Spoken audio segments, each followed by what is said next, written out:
السلام عليكم، معكم بدر الدين دردور، مؤسس نتاع سايبر سكول اللي الهدف تاعها حمايه الاطفال من مخاطر الانترنت.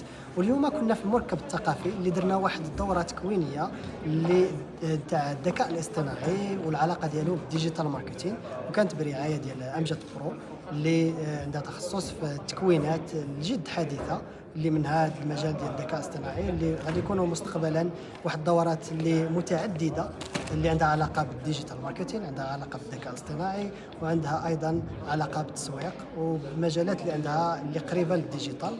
وكندعوكم انكم تزوروا امجد برو باش تاخذوا معلومات اكثر على هذه الدوره اللي كانت اليوم وعلى دورات جد مشابهه.